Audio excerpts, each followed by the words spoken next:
Assalamualaikum warahmatullahi wabarakatuh, Ananda semua. Gimana kabarnya hari ini? Oke, semoga Ananda semua dalam lindungan Allah untuk bisa kita dapat memulai pembelajaran kita pada hari ini. Nah, pembelajaran kita pada hari ini yaitu materi tentang tata cara penyembelihan hewan ternak dan pemburuan hewan liar. Nah, jadi anak-anak Bapak, yang pertama, kita harus tahu hewan ternak yang akan kita sembelih. Nah, yang pertama, pengertian penyembelihan hewan ternak. Nah, penyembelihan hewan ternak itu adalah proses pemotongan hewan ternak untuk mendapatkan daging yang halal dan berkualitas. Hewan ternak juga harus menyembelihnya itu dengan hendak menyebut nama Allah Subhanahu wa Ta'ala. Nah, intinya dari pengertian tersebut kita akan menyembelih hewan ternak tersebut haruslah kita menggunakan dan menyebut nama Allah. Nah, yang kedua kita masuk kepada syarat syariat penyembelihan hewan ternak.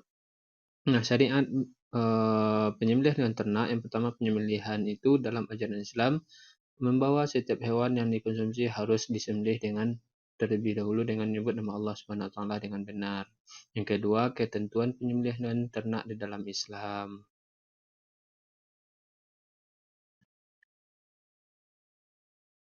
Selanjutnya yaitu yang mana penyembelihan itu pasti orangnya beragama Islam. Yang kedua itu penyembelihan orang yang berakal. Yang ketiga, ketentuan hewan yang akan disembelih.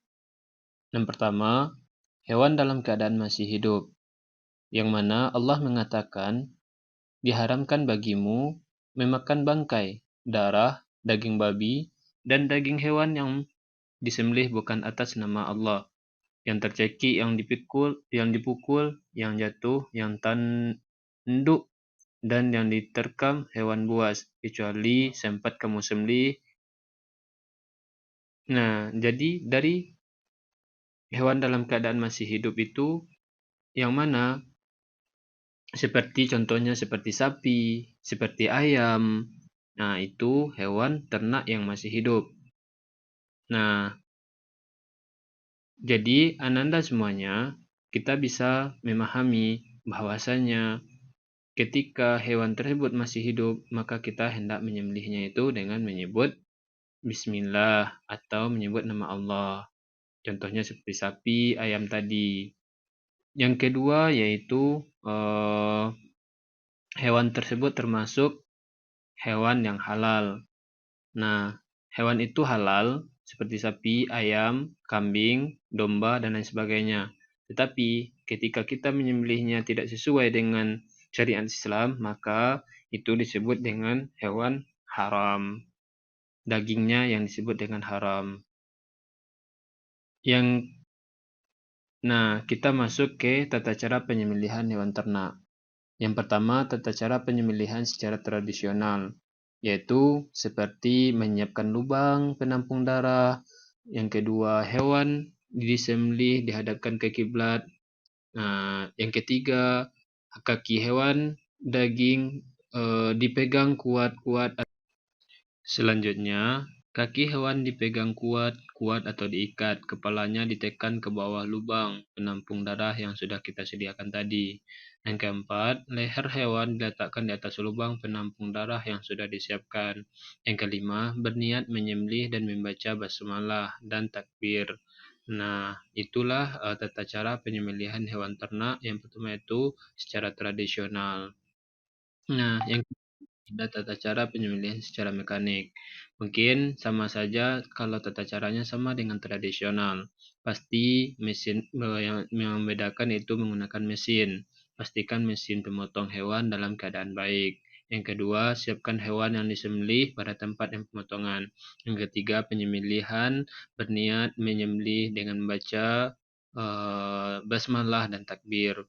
Yang keempat, lakukanlah penyembelihan dengan menghidupkan mesin pemotong. Nah, Itulah tata cara penyembelihan hewan ternak yang akan kita sembelih.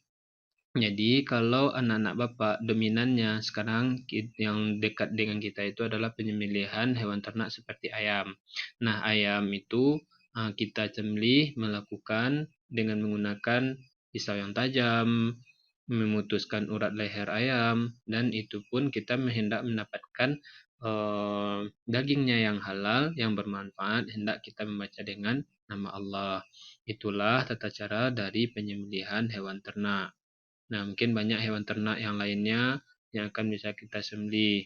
Contohnya seperti sapi tadi, kambing tadi, eh, domba, kerbau, dan lain sebagainya.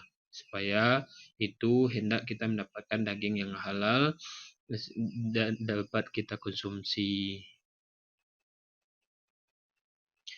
Materi kita selanjutnya yaitu pemburuan hewan liar. Pengertian hewan liar itu pemburu hewan liar adalah kegiatan yang dilakukan oleh sebagian orang untuk mendapatkan bagian tubuh hewan, sehingga kebutuhan dalam kehidupan seharinya seperti ada yang mengambil kulitnya, ada yang mengambil tanduknya, ada beberapa aspek yang akan diperlukan bagi orang-orang yang akan mempergunakannya. Nah, selanjutnya ada contoh hewan liar, hewan buruan liar, seperti ada hewan liar darat seperti harimau, ular, buaya, serigala, dan singa dan lain sebagainya. Juga ada hewan liar udara seperti elang, burung, burung hantu, dan lain sebagainya. Selanjutnya dampak liar itu berdampak pemburuan hewan liar itu pasti ada. Yang pertama, pemburuan hewan liar di mana para pemburu memburu hewan untuk diambil bagian tubuhnya, merendahkan dan mengeksploitasi hewan liar demi keuntungan hiburan, sehingga hewan tersebut menjadi komoditas yang kurang digunakan. Sehingga praktik kontroversial ini telah memicu perdebatan sengit. Yang kedua, kerusakan ekosistem, di mana pemburuan hewan liar itu telah berusaha keseimbangan alam dan juga menyebabkan penurunan populasi hewan liar. Nah, sehingga bisa merusak keseimbangan alam di pemburuan hewan liar tersebut. Karena hewan liar itu bisa juga ada manfaatnya dan ada mudaratnya bagi kita. Maka seringkali orang yang menggunakan pemburuan hewan liar tersebut.